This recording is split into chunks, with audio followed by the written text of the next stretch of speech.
So I gave this webinar Thursday night, and we because of the storm, we got kicked off a couple times, and so I wanted to replay it. And so I think that this webinar is important because I'm going to be talking about how to build wealth and the five pillars of building wealth. I want you guys to take a lot of notes. Um, I'll be introducing some terms to some of you guys, some ETFs, things like that. So I want you guys to take a lot of great notes. And we're going to go down the road of learning how to build wealth. This is how to build wealth. Um, IKEA, thank you so much, IKEA. You've had a busy day for being on. IKEA is going to assist me on here. She doesn't know that yet, but you're going to assist me, IKEA. And so honestly, you guys, this is just about building wealth, and this is how you build wealth. And we're not educated on building wealth. So I'm going to go down what I consider the five pillars of building wealth. So what you'll learn tonight is how wealthy people build wealth, why real estate and stocks work better together, how to build $1 million net worth, how to create financial freedom. This is what it's all about, creating financial freedom, and how to create multiple streams of income. And then, you guys, if you have questions, don't hesitate. We'll only be on, like I said, it's a replay, so maybe 45 minutes at the most. And so I'm just going to go through this. So basically, my story is I've been an investor for a long, long time, primarily investing in real estate. I got my start buying my first house, condo, 23 years old, DuPont Circle. The next year, bought a property in Adams Morgan, and then the next property. Those of you guys from DC know these areas. Bought a property in Fort Lincoln. I just kept buying properties, working a full-time job, investing part-time. Then I decided I was working with some real estate agents. They were moving a little too slow for me. So I said, as a part-time hustle, I'll start selling real estate. I'll get my license to give me better access. I can be my own agent on a lot of these deals. I'll sell real estate part-time as a part-time hustle. And the money that I make from commissions will go towards me investing. So that's how I got started.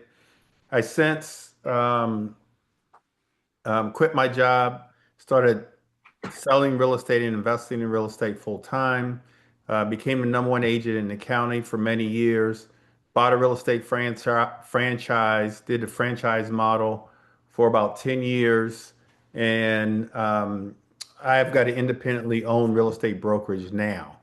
I actually also own an insurance company that I'll talk more about later that I'm kind of revamping now, and I kind of dibble and dabble into the stock market.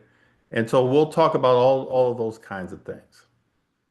All right, here's your pillars, you guys. Home ownership, investing in the stock market, and real estate investing. So real estate investing, investing in the stock market, entrepreneurship, and protecting your family and your assets financially.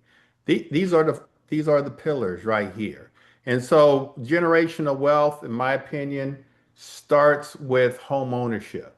You want to buy a property, live in the property, maybe live in the property for 30 years, maybe live in the property for 5 or 6 years, buy another property that you initially purchased, use that as an investment property. And then that property can be passed down from generation to generation. We put extra money towards the principal, and that money can eventually be, I mean, that property can eventually be paid off. Now, that starts the process of generational wealth. And so those homes can be passed down to the next generation.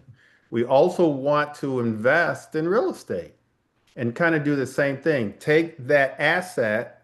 So we need to create assets, real estate, and then buy the property right. We have a formula as real estate investors that we use to create cash flow. $500 a month positive cash flow, 600, $1,000 a month in positive cash flow. Then we want to take some of our money. And so when I was selling real estate part-time, I was taking some of that money and putting it into the stock market. I was taking some of my cash flow from my real estate and my stock and putting it into different stocks. I had a buddy of mine who I went to high school with. He graduated from college and he became a stockbroker in Los Angeles. And so we communicated a lot. We were best friends. I went out to visit him a few times. He came here and he really got me in the stock market at an early age. And I had learned about the stock market from him. And then, and to be honest with you, as our relationship just kind of departed, we're still friends, but not as close. My interest in the stock market kind of waned because I just didn't have anyone to talk to on a daily basis about stocks or not necessarily daily basis, but just knowing. So I just kind of I just lost my interest, to be honest with you. Entrepreneurship, you guys, this is the biggest thing to me. We want to create another asset that we can sell. And so being a entrepreneur, whatever it is, you're creating an asset for yourself that you're generating cash flow, you're making money, but at the end of the day, you want to have a business. I always recommend either real estate or, to me, the best business, to be honest with you, is what I call wealth insurance, selling financial services, because with that business, it's very easy to sell your book of business. So you can build up your book of business and in 5 years sell it for whatever the book of business is worth, but generally 3, 4, $5 million. And then and I'll talk more about this, but with the wealth insurance, and that's helping families continuing to build wealth, but protect the wealth that they've acquired. You can hire other reps to come under you and everything they sell. You get an override.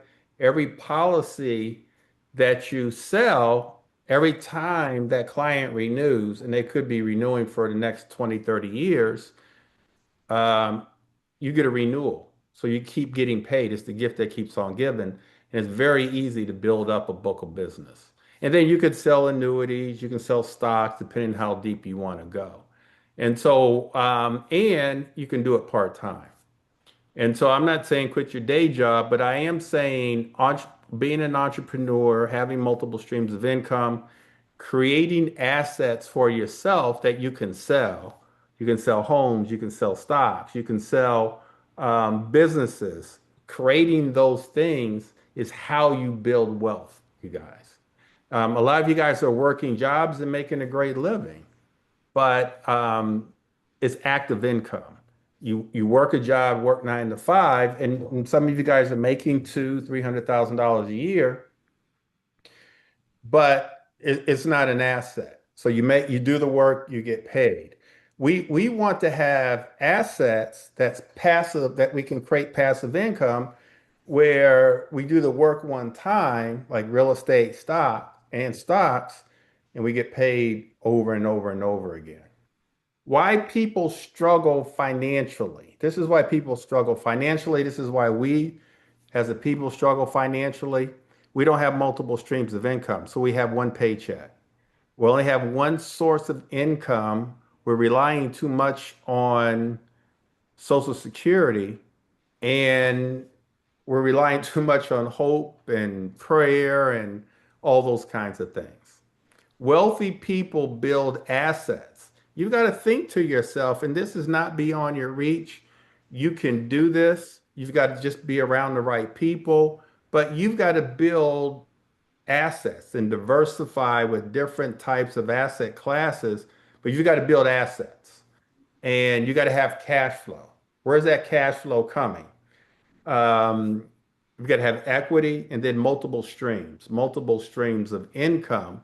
The problem is some of us and some of you guys are kind of stuck. You've got a job, you're making a living, you're making ends meet, and you just don't have time or the energy or the know-how to really start building different types of assets for yourself. And like I said, entrepreneurship, which I've kind of wanted from day one. Like my major in college was in the School of Business, but it was computer science in the School of Business. But I took a lot of business classes. I wanted to be an entrepreneur. Those of you guys on here that know me don't know that at 19 years old, I started a clown and balloon business and pretty successful clown and balloon business. I did that from 19. I put up a couple stores after that, party supply stores, and at around 26, 27, 28 years old, 27 I think I was, I sold that business. So that's the first business that I built and I sold the business. I had the clown and balloon business. We delivered balloons. We decorated weddings with the balloon arches and all that. We performed at children's birthday parties. I had a party supply store in the heart of Adams Morgan, 18th and Columbia Road. I was living in Adams Morgan at the time. And then out here in Largo, Maryland, I had a party supply store. And then at a young age, I didn't sell it for a lot of money, but I sold it for at the time it seemed like a lot of money. I sold the business, so I had an asset that I sold, and I used that money to invest in more real estate. And so we've got to get to that point. And so I've talked about five things: home ownership, real estate investing, stock market investing, opening up a brokerage account, becoming an entrepreneur, and then protecting your family's assets. The question to you guys is, how many of those five are you doing now? And then how many more do you have to get to? That's a personal question for you guys. The wealth triangle, the three pillars of wealth, stock market investing, real estate investing, home ownership. Faster when we combine them all, and I know some of you guys are combining them all. I know Akia is. We'll let Akia speak in a minute. Faster wealth growth when we combine them, more income when we combine them, um, more security, and then more opportunities. And so, Akia, just real quick question. You've combined all of these. All of these. Do you feel more secure, having different types of income coming in, different buckets of money? I do, yeah, for sure. And why or how did you learn how to do that? Um, well, how? I mean, you're one of my trusted mentors. So just mentoring, networking, and finding the right mentors. So that's been huge, as well as research online, just researching other people who are in the field, just doing what I want to do at the time is before I started even investing in property, as well as buying stocks. And so, I mean, the why, also similar to you, I didn't own a clown store business, which I that's pretty cool. But the similar to the why is generational wealth. So from a young age, I always like to say, like I lived in Boston, but I was bused to school in Wellesley. So from a young age, I always saw the difference between what we were doing in our community, the Black community, and then how other communities were setting up their kids to be good. That's a great answer. So you were actually able to visualize it. Mhm. And you said one day, I want to be like them. For sure. Good stuff. All right, why home ownership matters.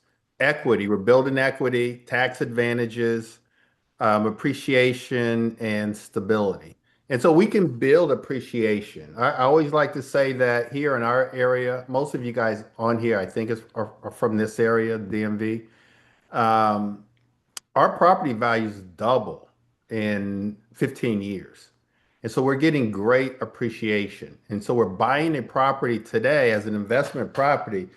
My guarantee to you is that 15 years from now, whatever the value is now, if it's worth 400,000, 15 years from now, it's going to be worth 800,000. And in some areas, in here in the DMV, some areas, and I can tell you the areas, doubling 10% appreciation, doubling in value in 10 years. That's incredible.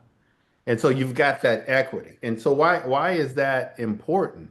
It's important because, and people say your house is not an asset.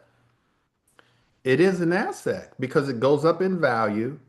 There's equity there, and you can utilize that equity and you can pull it out and you don't pay any capital gain taxes. It's not a taxable event. So you can pull that money out to do whatever you want to do. Now, obviously, we say pull the money out and invest it into other assets, but you can do whatever you want to do. But the other thing is you're getting good cash flow every single month. If you buy the property right, allow your tenants to help you pay it down, and in my opinion, eventually pay it off, you're creating an incredible amount of cash flow for yourself. Why investing in real estate, it's the same thing. It's the same thing that I just said, but it's just rinse and repeat. And you go from one house, let's say a cash flow of $500 a month. And honestly, in our area, that's kind of on the low side. And so I'll just use $1,000 a month in positive cash flow. And that's great money. But then if you multiply that by, let's just say, five other properties, that's another $5,000 a month in positive cash flow for yourself. Now, here's the tricky part, you guys, and you got to pay attention to this. Let's say it's $5,000 a month. That money does not, that $5,000 a month in positive cash flow, if it's 5,000, could be 500, whatever it is not to be spent every single month. It's not we get the money in and then the money goes out. That money is to be put away. You put some of that money, this is my recommendation. You put some of that money into your brokerage account. You put some of that money as a down payment on another property once you build it up. And then you hold some of that money for a rainy day just in case something happens to one of the properties. But I want you to buy rental properties and not rely on the cash flow for your own personal expenses. That money, in my opinion, is for you to continue that cash flow, is for you to continue to build your wealth because ultimately the goal is to be financially free. And financially free is different for everybody. It means something very, very different for each one of us. But what it means is overall that we've got enough money, cash flow, equity, money in our brokerage account, where we don't have to work another day in our lives. Our money is working for us. Um, Akia and I met with a gentleman today for lunch. He focuses on the stock market. And I believe he said to us, Akia, that for the next couple years, he's pulling, did he say 300,000 or 500,000 out of his brokerage account because he's retired. But he's generating probably close to $1 million a year, like 20%.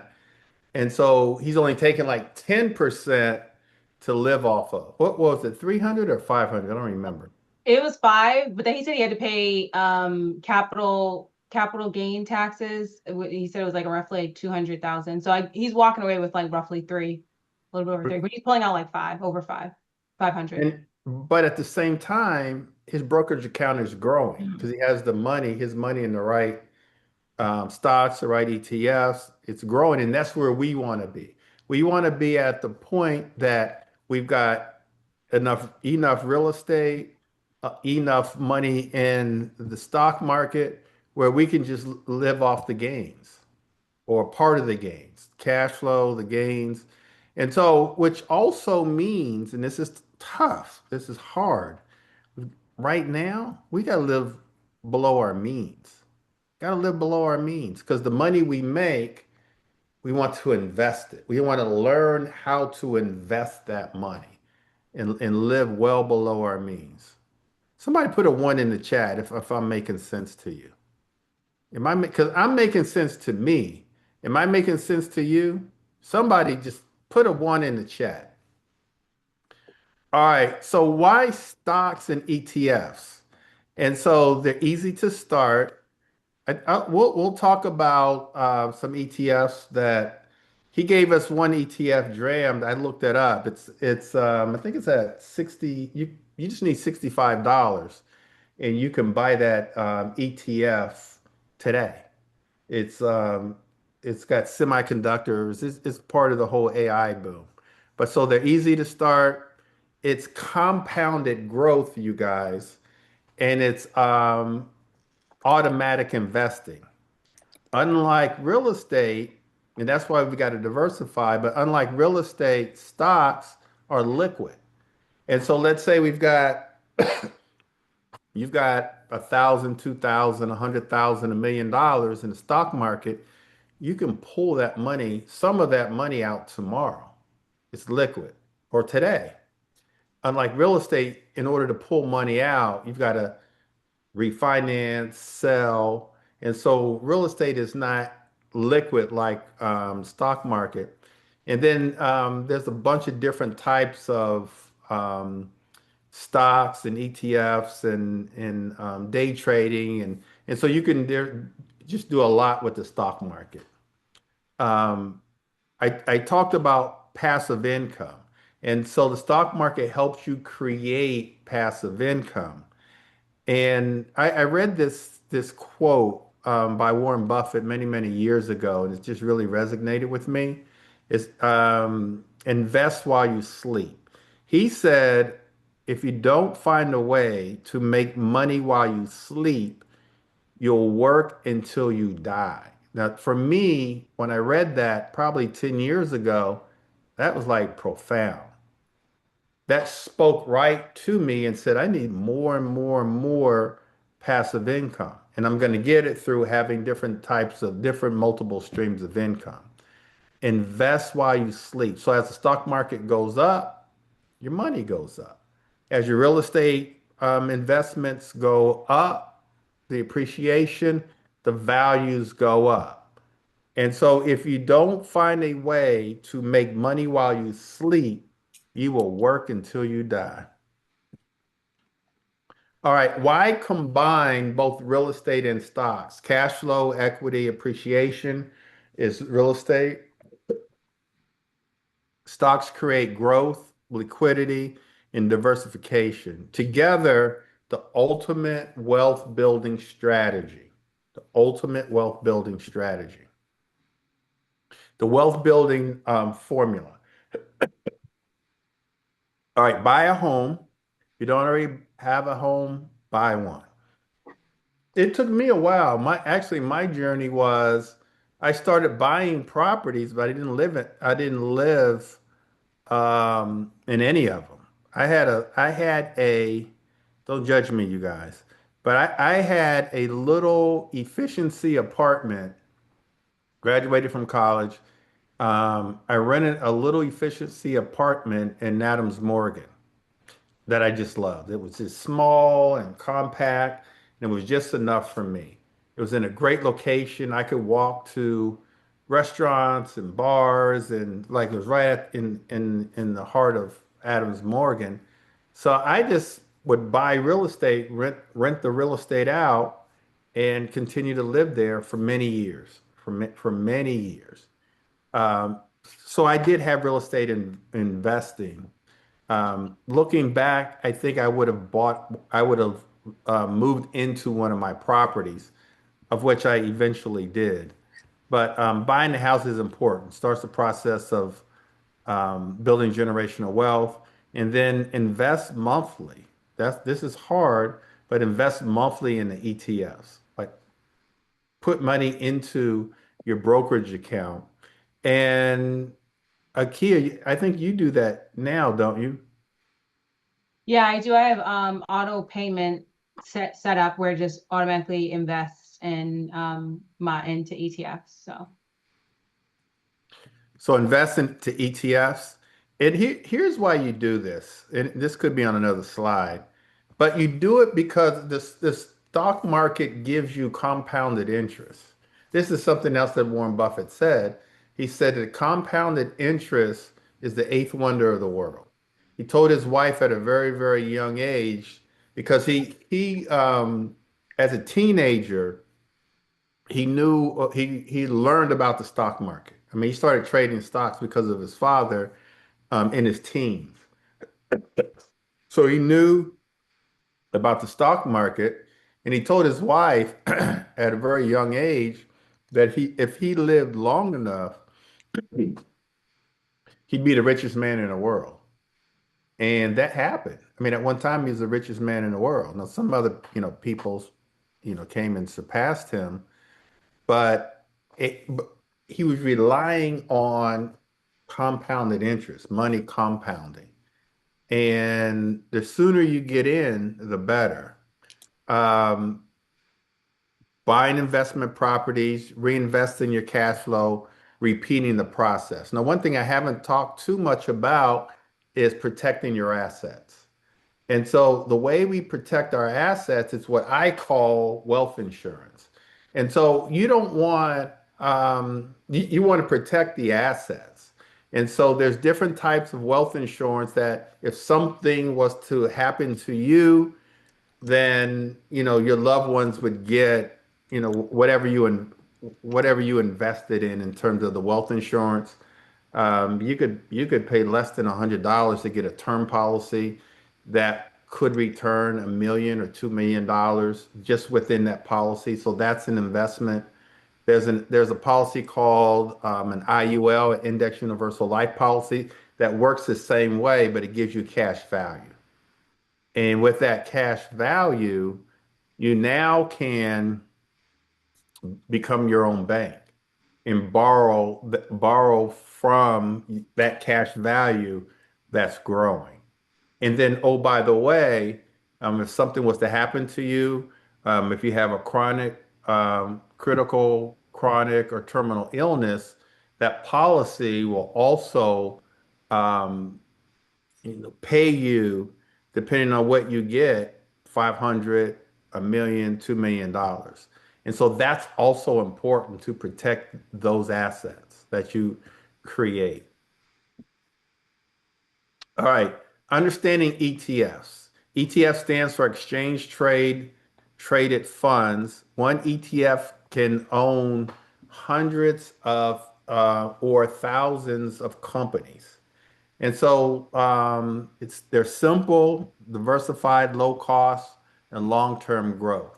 And so here's some examples of some ETFs, and I'll let Akia mention some more. But some are expensive, some are very inexpensive. So VU, which is one of Vanguard's ETFs, it's the largest what's in it are some of the largest 500 companies. Is trading now at $671 per share. And it's over the last 10 years, it's giving 15%, which is great. VTI, you're familiar with all of these, right, Akia? yeah, VTI is one e- of Vanguard's. except for VNQ, I haven't seen that one before. But yeah, the other ones I am. Um, VTG is one of my favorite ones. For only $113, you guys, you can buy one share, $113, and look what it's done over the last 10 years, 25%. This is Schwab's ETF. A lot of people have this one, SCHD, only $32. And so I think the myth is that it's very, very expensive to really get into the stock market. But for only $32, um, and this is the hold on for a second. The companies that are in this ETF, if you were to look them up, is very conservative.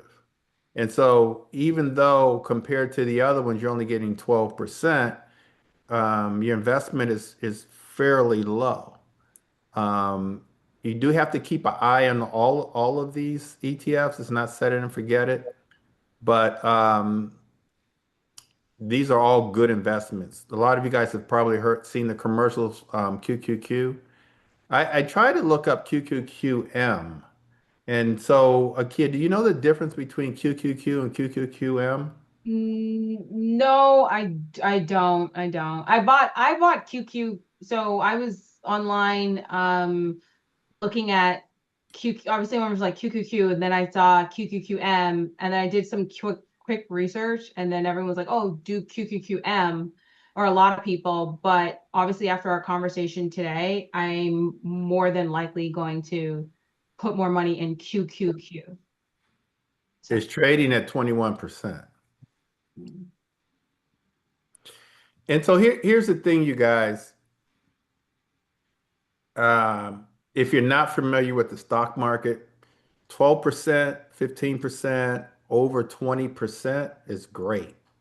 I mean, that's a great interest rate on your money. And if you look at it, most of you guys probably have money in a savings account. You're getting less than 1% on your money there. And most of you guys have more than $32 in your savings account. And so that money could be sitting getting instead of less than 1%, almost 13%. Or with VTG, $113, instead of sitting in your savings account or CD, could be getting over 25%. It's only $113 a share. Any questions here, you guys? Um, I just quickly looked up the difference, Greg. QQQ and QQQM both track the NASDAQ 100 index, but QQQM has lower expense ratio and is structured for long-term investors, while QQQ offers higher liquidity and has a longer trading history. Right.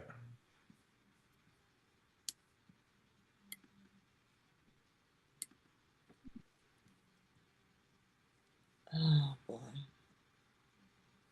Okay. This is something that I want you guys to do your own research. I want you to learn this. We will be having more webinars on ETFs. I like ETFs as opposed to stocks because it's just a lot safer. And so, and the reason I say that is because let's just say there's a stock called Nvidia, which is a great stock. Is one of the what are they call the Super Seven or the something seven?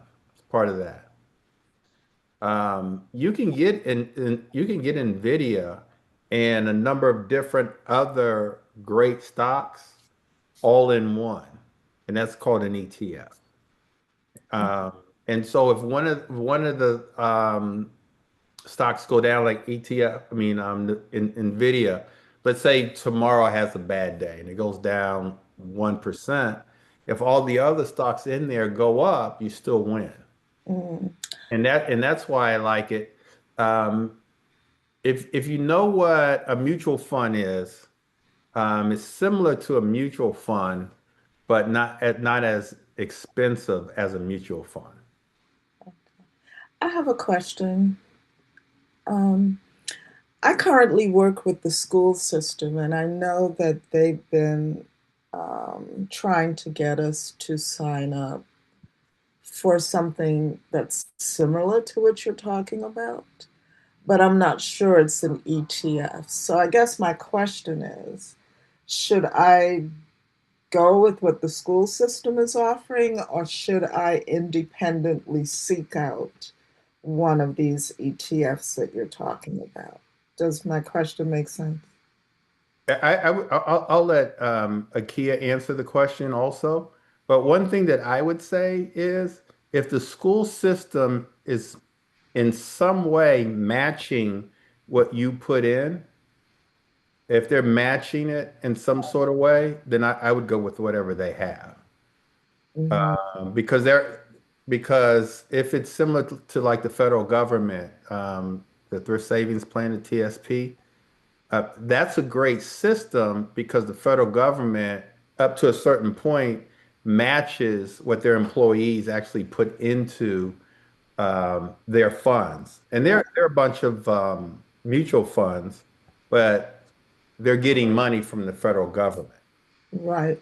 And So, if the school system is doing that, which they probably are, uh, I would go with that. I wouldn't put all my eggs in that one basket, but I would put in enough. So if they're matching up to say 10% or whatever, then I would do that. And then with the rest of my money, I would put it into have your own brokerage account.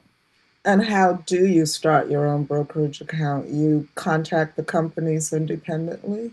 Yeah, you can no, you'd have to go with a like a Charles Schwab or a I got them right here, a Vanguard, and you can just open it up online. You can go there now and just open up an account. And you don't have to open up an account just like you open up a bank account. Hmm. You don't have to start with any money. You just open it up.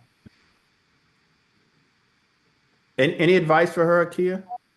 I was gonna say just that, Greg. I mean, yeah, to diversify, that's always a good thing to do, right? So, like you said, you can Vanola, you can definitely invest in the fund, especially if they match. That's kind of like a no-brainer. And then you can also just open up your own brokerage account and then invest on the side as well. Hmm. Okay, thank you. I have a question. Go ahead. Do do any of this have anything to do with With what? Acon? Y'all heard of that? That's nothing to do with it. What is Acon? I'm not. Are you familiar with that, Akia? The singer, No, no, no. A while back, I was advised to invest. I thought in Acons, but I didn't get the gist of it, so I left it alone. So if it's obviously not a good investment. Don't worry about oh, do you mean Acorns, the platform? it. Acorns. Oh, it's just a platform. It's like a brokerage platform. It's So not. Is that a good one or not so good or what? it's like a Charles Schwab, or it's just it's its own brokerage platform that you can invest, buy stocks on. It's a brokerage platform. It's like going to Wells Fargo and opening up a savings account. And so you can go there and just open up a brokerage account and then invest in some of these ETFs that we're talking about. That's what that is. That's similar to that other one? What's the other one called, Akia? Like Robinhood. Robinhood. It's in the same realm. Yeah, similar to Robinhood. As a beginner, you kind of want to diversify, putting some of your stocks maybe 40% into VU, 30% into SCHD, 30% into VNQ. Obviously, do your own research. Growth portfolios, VU, you kind of want to spread it out amongst maybe um, three different ETFs. We want to keep it simple. Just put it all into one ETF that you know is growing. It's got a 10-year growth history that's been out here for a long, long time. That's nothing new. And so that's how you want to get started. We're going to start having, hopefully next week, um, some of our stock people at either some of our meetings, or we'll dedicate one day, one meeting to just going over what's going on in the stock market. Real estate versus stocks. I think we've kind of already gone over that. The key here, though, is to do both. Like I want you guys to do both. I want you guys to buy real estate, generate cash flow, generate equity, and then put some of that money, especially the cash flow, into the stock market. Here's a real life example: rental property, purchased for 250,000, cash flowing at 500,000. ET and I mean 500 a month. You can put some of that money into your ETF. And now you've got multiple streams of income. And that's what we really want. Here's a good 10-year plan, but all 10-year plans are different. Buy a house, start investing in real estate, buy more real estate, invest in ETFs, buy more real estate, increase your investment. So this is sort of a good 10-year plan.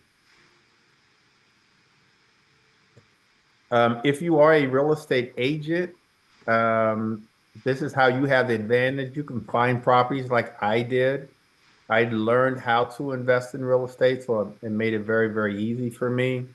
I understood the value, build investor relationships. So I have relationships, and which means I've got people sending me deals almost on a daily basis. And then invest your commission checks. You want to invest your commission checks. And so there was a time that 20%, I told them I was an agent with this company, you guys may have heard, Remax. And so I told Remax, before you send me my commission, take 20% off the top and send it to my brokerage account. How investors scale fast: cash flow, equity, refinance, pull cash out, and then investing in ETFs. Create wealth from multiple streams of income. So that's the key, you guys. We want to have multiple streams of income: rental property, stock, dividends, business income. I want you guys to also start thinking about, we haven't probably talked about it enough tonight, is being an entrepreneur and the different ways that you can become an entrepreneur. Get real estate and insurance commissions, and then invest that money. And the goal, obviously, is financial freedom. Biggest mistakes: waiting too long to jump in, spending instead of investing. So spending instead of investing, not living below your means.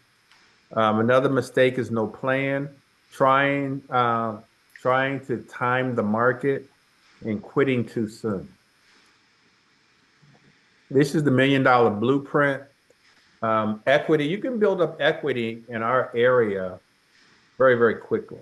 Very, very quickly, you can build up equity. So 300,000 in equity, 300,000 in a rental portfolio, 300,000 in ETFs, and business equity.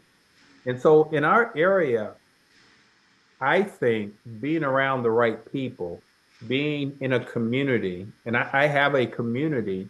I'll put the link in the chat. Some of you guys are in my community, but being in a community, being around the right people, I think is the formula, part of the formula of having a net worth of $1 million.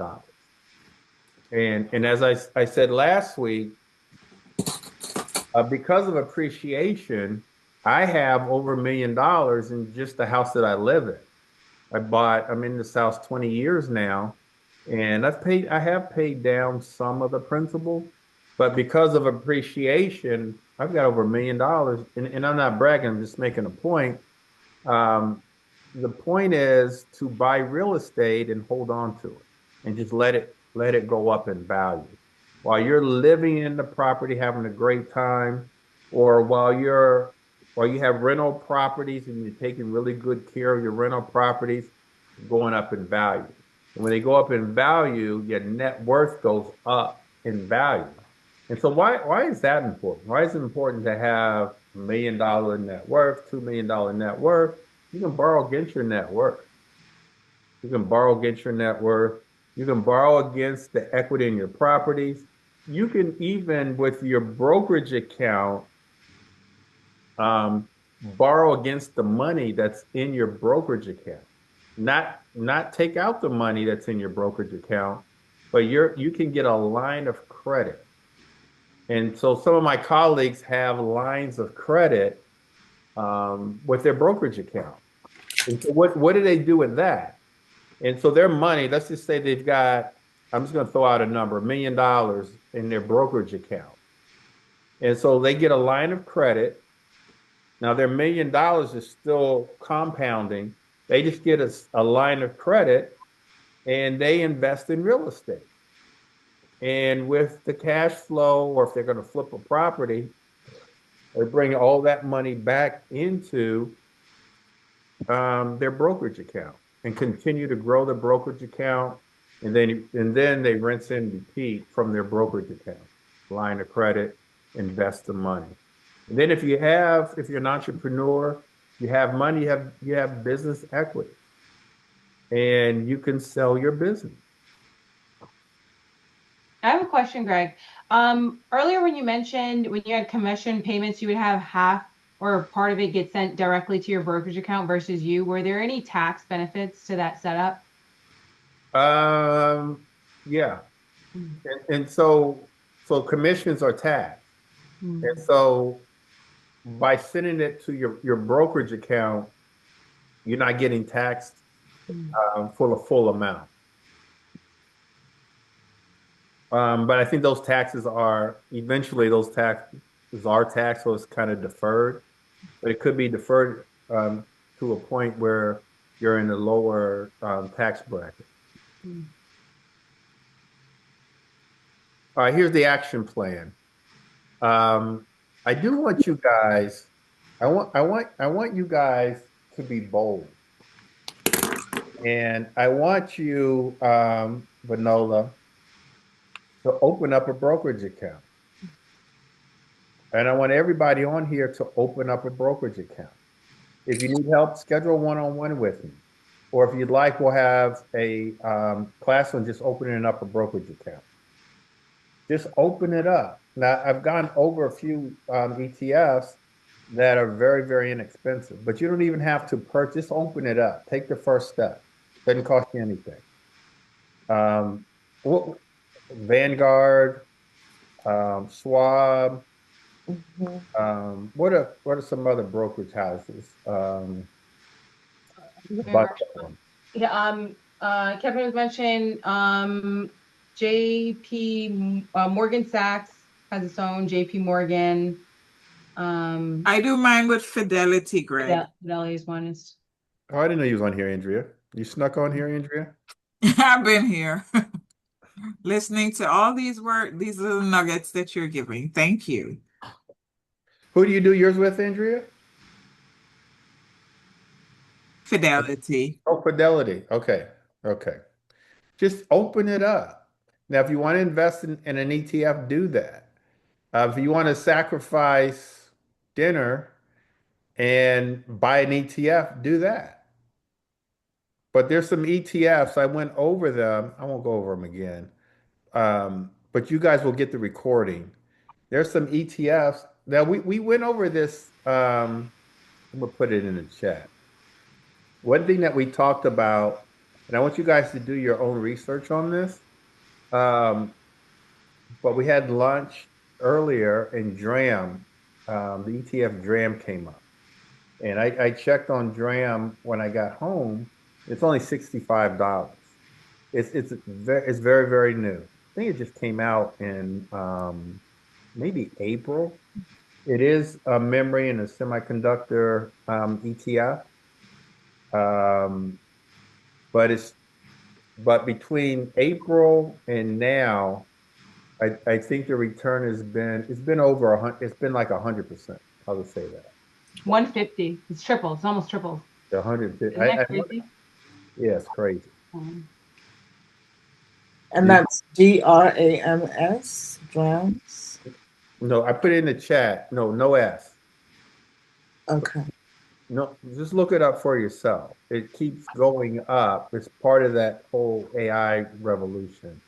You Mm, can get in now. I think when it came out, I think Kevin said it came out at 20, I think $28.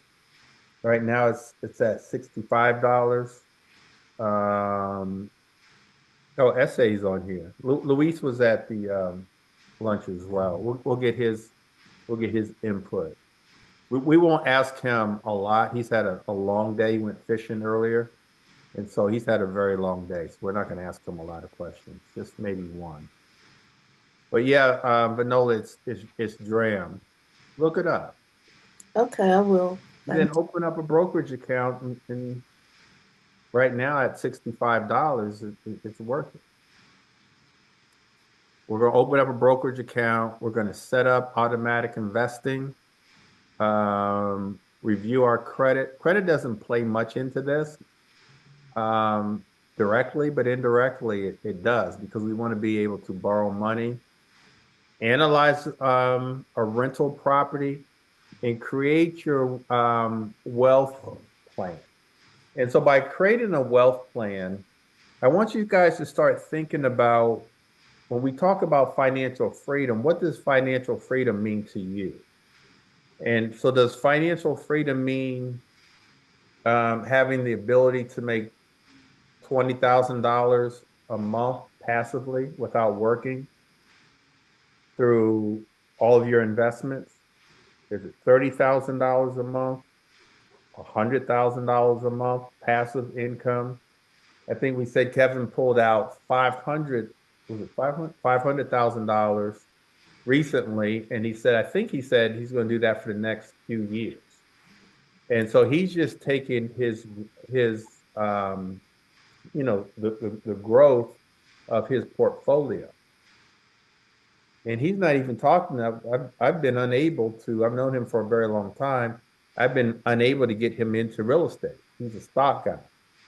But if he had real estate, he'd be getting assets from his real estate as well.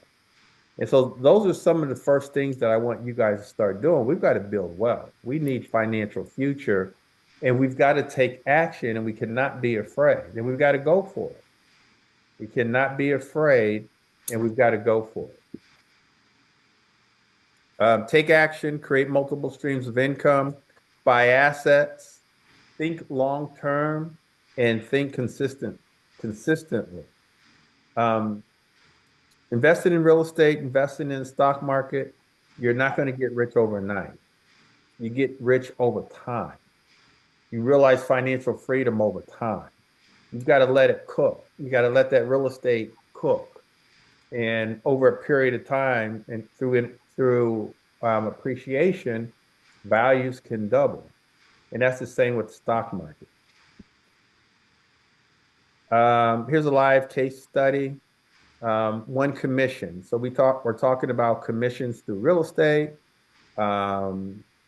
If you're selling what I call wealth insurance, $10,000 commission check. As I said earlier, 5 of it goes towards a down payment on another property. In some cases, you'll need more than that. 5,000 into your brokerage account. Why people never achieve financial freedom, they're consumers, not investors. We buy things. We buy things that don't appreciate. And so we've got to stop doing that. The poor buy liabilities. The wealthy buy assets.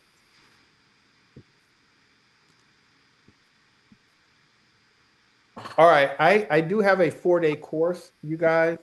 I'll put the link in the chat. Starts tomorrow. It's a $27 investment that I am so for 4 days from 8 o'clock to 9 o'clock at night, 8:45. I go over all of this and more. it's heavy on the real estate investing. Um, but I am, as a new feature, I will be talking about the stock market as well. So it's 4 days. It's $27 investment. We've added a bonus fifth day where we actually on Saturday, this coming Saturday, we go out in the field and look at three or four or five properties and do an evaluation on those properties. The link is BBC 4 Day. You can click on that link there. We'd love to have you. A lot of you guys have been on my 4 day course, but it's just a good way to start learning. It's a great way to start learning, investing in real estate. I will take some time on one of the days, probably Thursday, and talk a lot about the stock market. When you talk about real estate investing, are you talking about flipping houses, being hard money lenders, all that kind of stuff? Is that what you mean by real estate investing? We do. Yeah. We talk about hard money lending actually on Thursday. Hmm. We on tomorrow we'll talk about um, we really go over your business plan on Monday. We talk about the different locations to find properties. On Tuesdays, we talk about the strategies. So wholesaling, fix and flip, buy and hold, all the different strategies for investing. Wednesday, we talk about how to find property, so the marketing. And then on Thursday, we talk about the financing, creative financing strategies. And I'll also talk about the stock market. Okay. When will you next have it? I know I wouldn't be available this week. School is closing and I'll be very busy. We um, we do it once a month. Okay. And so it's generally the third Monday of the month. Hmm. Okay. Any other questions, you guys?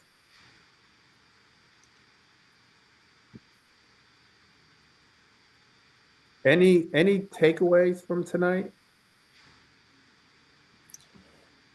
Anything that you guys may have learned? Well, I mean, I kind of knew, but I didn't realize. I've just been falling down on my investing. That's what really. You've been falling down on your investing? Yeah, like I didn't know what an ETF was necessarily. Now I know, and now I know I need to get into that. Just become more conscious of it. Okay, that's fine. We'll teach you. Anybody else? Any takeaways? I learned a lot about how I, like I told you, Greg, I didn't know anything about stocks, but now that I do know, I will say you have helped me become interested in putting some kind of money into stocks. So I will say that you have accomplished that if that was your goal. Good, good. Hey, Luis, what's some of your or one takeaway from the luncheon we had today? Um, I would say the tickers that he gave today were pretty decent. I like how he used investing in categories. I took away on how he was cashing in on some of his stocks, and then we talked a lot about you know capital gains versus loss. So it was a great discussion. I really enjoyed it. One thing I would add, Greg, through all my stocks and crypto that I have, I was able to use that and I applied for a hard money loan. So sometimes you can use the equity that you have in stocks as credit or some type of equity for a loan or hard money. Yeah, you can use that to purchase properties, right? Yeah. So instead of me putting down 10 or 20% of the property value, this particular company was willing to accept my stocks as equity, and therefore I didn't have to put a ton of money down. That helps. Big time. That helps a lot. Yeah. I also would add, like, I like how you just talked about, instead of eating, going out to eat, use that to invest. I do that a lot. I actually take a percentage. So I started off like 5% of my 2 week paycheck, and I will put that aside and I will use that to invest. And so you start off 5%, then go to 10%. Ultimately, you want to be at 30%. That's a good way of doing that. Oh, I got sir. All right, that's all I have, you guys. Our free community link is there. I'm trying to copy it so you can just click on it, but I can't copy it for some reason. I also want to add a takeaway too, Greg, that I got from our lunch today with Kevin. Um, one thing that stuck with me was like, don't be afraid of the capital gain taxes. And that's like, I've sold like losing stocks, but where I've actually made like gains, I haven't, they're just sitting there and they've been sitting there for years. So just not to be afraid to just, and then he had said, and I have to look more into it, I guess, like the first two, and Luis, correct me, or, Greg too, the first 250,000 of capital gains, like it's like a wash. But once you start getting over that, that's when you actually start feeling the capital gains tax.